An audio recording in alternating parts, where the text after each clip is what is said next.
ബിസ്മില്ലാഹിർ റഹ്മാനിർ റഹീം. സൂറത്തുൽ ഫജ്ർ ആയത്ത് നമ്പർ 16.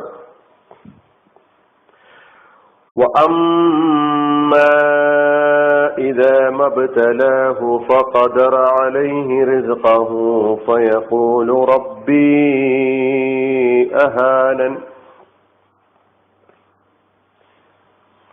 എന്നാൽ അവൻ, അതായത് അവന്റെ റബ്ബ്,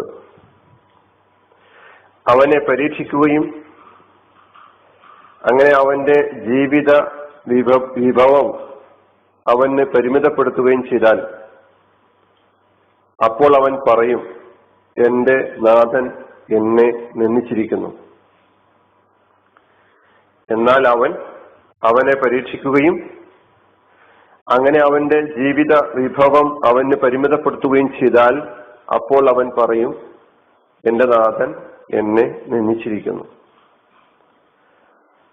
16-ാമത്തെ ആയത്തിലാണ് ഇപ്പോൾ നാം ഉള്ളത്.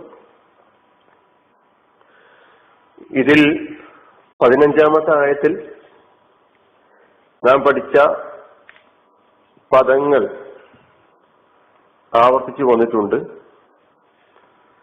പുതിയ പദങ്ങളുമുണ്ട്. അമ്മ എന്നാൽ 15-ാമത്തെയും 16-ാമത്തെയും ആയത്തിന്റെ തുടക്കത്തിലുള്ള അക്ഷരം 15-ൽ ഫാ കൊണ്ടാണ് തുടങ്ങുന്നതെങ്കിൽ 16-ൽ വാവ് കൊണ്ടാണ് തുടങ്ങുന്നത്. കാണാതെ പഠിക്കുന്നവര്, അതുപോലെ തന്നെ പാരായണം ചെയ്യുന്നവര് അത് പ്രത്യേകം ശ്രദ്ധിക്കേണ്ടതുണ്ട്. ഇവിടെ വാവാണ്. അമ്മ എന്നാൽ ഇദാ മബ്തലാഹു, അവനെ പരീക്ഷിച്ചാൽ, അവൻ എന്ന് പറഞ്ഞാൽ അല്ലാഹു, അതായത് അവന്റെ റബ്ബ്. 1-ാമത്തെ ആയത്തിൽ റബ്ബുഹു എന്ന് തന്നെ പറഞ്ഞിട്ടുണ്ട്. ഇവിടെ ആ റബ്ബുഹു എന്നത് ആവർത്തിക്കാതെ അവൻ, ആര്? അവന്റെ റബ്ബ് അവനെ പരീക്ഷിച്ചാൽ, അവനെ എന്ന് പറഞ്ഞാൽ മനുഷ്യനെ, അതാണ് അവനെ പരീക്ഷിച്ചാൽ. ഫഖദറ അലൈഹി, അങ്ങനെ അവന് പരിമിതപ്പെടുത്തുകയും ചെയ്താൽ. റിസ്ഖഹു, അവന്റെ ജീവിത വിഭവം. ഇവിടെ അവൻ എന്നൊക്കെ പറയുന്നത് മനുഷ്യനെ സംബന്ധിച്ചാണ്. റിസ്ഖഹു, അവന്റെ ജീവിത വിഭവം.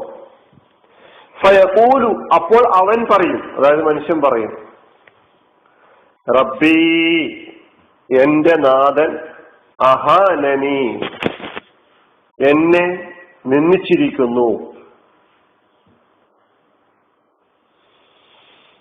അമ്മയിലെ ആദ്യത്തെ വാവ് അത്തിഫിന്റെ വാവാണ്. ഈ ആയത്ത്, ഈ സെന്റൻസ് മുഴുവനും ഇതിനു മുമ്പ് പറഞ്ഞ ആയത്തിലേക്ക് ചേർത്താണ് നാം മനസ്സിലാക്കേണ്ടത്.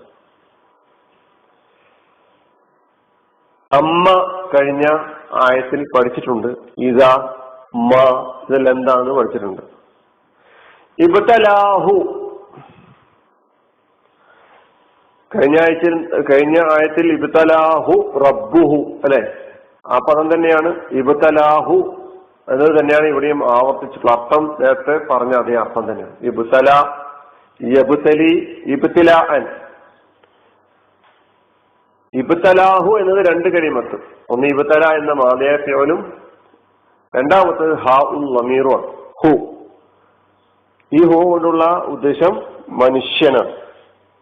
ഇബ്തല, അവൻ പരീക്ഷിക്കുകയും ചെയ്താൽ, ഹു, അവനെ. ഈ അവനെ എന്നുകൊണ്ട് ഉദ്ദേശിക്കുന്നത് മനുഷ്യനെ. ഹു ഇൻസാനാണ് ഇതുകൊണ്ട് ഉദ്ദേശം എന്ന് മനസ്സിലാക്കേണ്ടതുണ്ട്. ഇദാ മബ്തലാഹു ഫഖദറ അലൈഹി. ഫഖദറ അലൈഹി, ഒന്ന് ഫ, ഖദറ, അല, ഹ ഉൽ ലമീർ, 4 കലിമത്തുകളാണ്. ഫ ആസിഫിന്റെ ഹർഫ് തന്നെയാണ്. ഫ അക്രമഹു എന്നതിൽ പഠിച്ച ഫാഗ് തന്നെ അതേ ഫാ ആണ് ഇവിടെ. ഫഖദറ ഫഖദറ അലൈഹി, ഫഖദറ അലൈഹി. ഇതിന് തഫ്സീറുകളിൽ അർത്ഥം കാണുന്നത് വയ്യത അലൈഹി, വയ്യത അലൈഹി, കുടുസാക്കി, ഇടുക്കമുണ്ടാക്കി, പരിമിതപ്പെടുത്തി. ഖദറ ഈ ആയത്തിൽ വന്ന അർത്ഥമാണ്.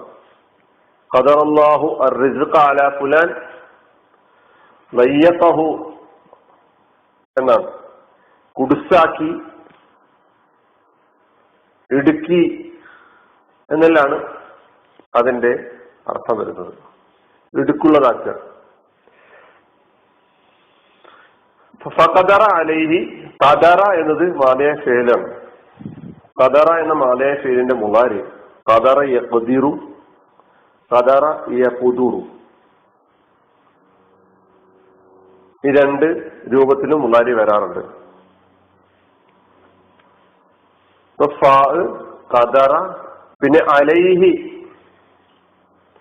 അല പ്ലസ് ഹാഉൽ ലമീർ, അലൈഹി. അതാണ് നമ്മൾ അർത്ഥത്തിൽ പറഞ്ഞത് അവന്, അത് അവന്റെ മേൽ എന്ന് പറഞ്ഞാൽ അവന്.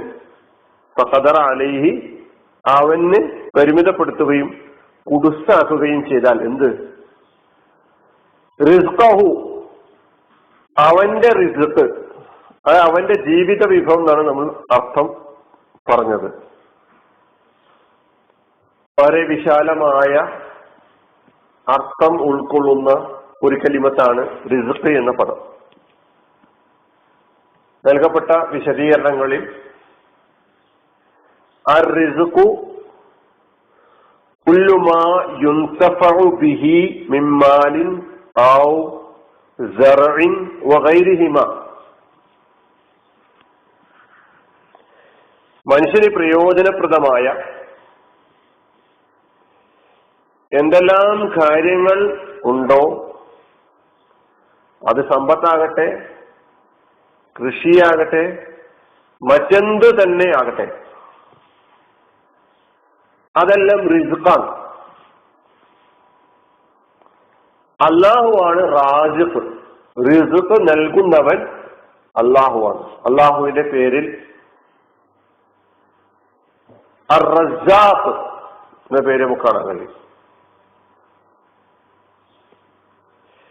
റസഖ എന്നതാണ് ഇതിന്റെ ഫിഅല്, മാദിയായ ഫിഅല്. റസഖ യർസുഖു റസ്ഖൻ,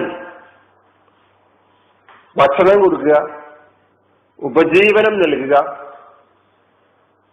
ജീവിത വിഭവം നൽകുക എന്നൊക്കെയാണ് റസഖ എന്ന മാദിയായ ഫിഅലിന്റെ അർത്ഥം. അപ്പൊ അതിന് റിസ്ഖ്, അതിനാണ് നമ്മൾ അർത്ഥത്തിൽ ജീവിത വിഭവം. അത് ഭക്ഷണമായാലും വസ്ത്രമായാലും മറ്റ് സമ്പത്തിന്റെ ഏത് തലത്തിലുള്ള സമ്പത്തായിരുന്നാലും എല്ലാം, അങ്ങനെയുള്ള എല്ലാ അനുഗ്രഹങ്ങളും, സമയമായിരുന്നാലും ആരോഗ്യമായിരുന്നാലും. അപ്പോ കുല്ലുമായി യുൻസഫഉ ബിഹി എന്നാണ് നമ്മൾ അതിന് നിർവചനം മനസ്സിലാക്കിയത്. അപ്പൊ അങ്ങനെ ജീവിത വിഭവം, ഭൗതികമായി നൽകപ്പെട്ടിട്ടുള്ള എല്ലാ കാര്യങ്ങളും, അതിൽ ഒരു പരിമിതപ്പെടുത്തൽ, ഒന്ന് കുടിച്ചാക്കല്, ഒന്ന് ഇടുക്കിയാൽ, അപ്പൊ മനുഷ്യൻ പറയും ഫയഖൂലു, അപ്പോൾ അവൻ പറയും. ഫ എന്നത്, ഫയഖൂലു എന്ന പദം 15-ാമത്തെ ആയത്തിലും വന്നിട്ടുണ്ട്. ആ രണ്ട് കലിമത്തും അതുകൊണ്ട് ഇവിടെ ആവർത്തിക്കേണ്ടതില്ല. റബ്ബി, ഇതും കഴിഞ്ഞ ആയത്തിൽ പഠിച്ചിട്ടുണ്ട്. രണ്ട് കലിമത്തുകളാണ്. ഒന്ന് റബ്ബ്, രണ്ടാമത്തെ യാ ഉൽ മുതക്കല്ലിം. യാ ഉൽ മുതക്കല്ലിം എന്ന് പറയുന്ന ലമീർ ഒരു ഇസ്മിന്റെ കൂടെ ചേർന്ന് വരുമ്പോഴും ഒരു ഫിഅലിന്റെ കൂടെ ചേർന്ന് വരുമ്പോഴും എന്താണ് അഡീഷണലായി ഫിഅലിന്റെ കൂടെ ചേർന്ന് വരുമ്പോൾ വരുന്നത് എന്നടക്കം കഴിഞ്ഞ ക്ലാസ്സിൽ പഠിച്ചത്. അതുകൂടി നമുക്ക് മനസ്സിലാക്കാനുള്ളത് കൊണ്ടാണ് ഇടയ്ക്ക് ഓർമ്മിപ്പിച്ചത്. റബ്ബി, എന്റെ റബ്ബ്. അഹാനനി, എന്നെ നിന്ദിച്ചിരിക്കുന്നു. അഹാന നീന, അവസാനം ഒരു യാവും കൂടിയുണ്ട്, അതവിടെ മഹ്ദൂഫത്താണ്, ഇത് കളയപ്പെട്ടിരിക്കുന്നു. അക്രമനി പഠിച്ചതുപോലെ ഫയഖൂലു റബ്ബി അക്രമൽ, അതിന്റെ യഥാർത്ഥ രൂപം എന്താ? അക്രമനി എന്നാണ്. അതുപോലെ ഫയഖൂലു റബ്ബി അഹാനൻ, അതിന്റെ യഥാർത്ഥ രൂപം അഹാനനി എന്നാണ്. അപ്പൊ അഹാന എന്ന മാതിയായ പേര് അഹാന, അഹാന യുഹീനു ഇഹാനത്ത്, അതിന്റെ അർത്ഥം നിന്യനാക്കി, നീചനാക്കി, അതല്ല ഇഹ്തഖറ എന്നാണ് അഹാന എന്ന പദത്തിന്റെ അർത്ഥം. പിന്നെ ഒരു നൂന് കൂടി കാണുന്ന ആ നൂനിന്റെ പേരെന്താ? അത് കഴിഞ്ഞ ആയത്തിൽ പഠിച്ചതുപോലെ നൂനുൽ വിഖായ. കാരണം അഹാന എന്ന ഫിഅലിലേക്ക് നമ്മൾ യാ ഉൽ മുത്തക്കല്ലിം എന്ന് പറയുന്ന ലമീറിനെ ചേർത്ത് പറഞ്ഞപ്പോൾ ഒരു നൂന് ഈ ക്രിയയുടെയും ഈ യാ ഉൽ മുത്തക്കല്ലിമിന്റെ ഇടയിൽ വരികയാണ് ചെയ്തിട്ടുള്ളത്. അതുകൊണ്ടാണ് അഹാന നീ എന്ന് പറഞ്ഞിട്ടുള്ളത്. അഹാന വരെ ഫിഅലുമായി ബന്ധപ്പെട്ട അക്ഷരങ്ങളാണെങ്കിൽ ആ നൂന്, അവസാനം കാണുന്ന നൂന്, അത് ഈ നിയമം അനുസരിച്ച് യാ ഉൽ മുത്തക്കല്ലിമിന് ശേഷം കളയപ്പെട്ടിരിക്കുന്നു എന്ന് ഞാൻ പറഞ്ഞു. ആ യാ ഉൽ മുത്തക്കല്ലിമ് വന്നതുകൊണ്ട് വന്ന നൂനാണ്. അപ്പൊ മനസ്സിലാക്കേണ്ടത് അഹാനൻ എന്നതിന്റെ യഥാർത്ഥ രൂപം അഹാനനി എന്നാണ്. കഴിഞ്ഞ ക്ലാസ്സിൽ പഠിച്ചതുപോലെ അക്രമൻ എന്ന പദത്തിന്റെ ആ ഭാഗത്തിന്റെ യഥാർത്ഥ രൂപം അക്രമനി എന്നാകുന്നു. അപ്പൊ നമ്മളിവിടെ 2 ആയത്തുകളും അതിന്റെ അർത്ഥം മനസ്സിലാക്കി. നമുക്ക് അതിന്റെ വിശദീകരണത്തിലേക്ക് വിവരത്തിൽ കടക്കാം. അപ്പൊ ആഖിറു ദഅവാന അൽഹംദുലില്ലാഹി റബ്ബിൽ ആലമീൻ. അസ്സലാമു അലൈക്കും.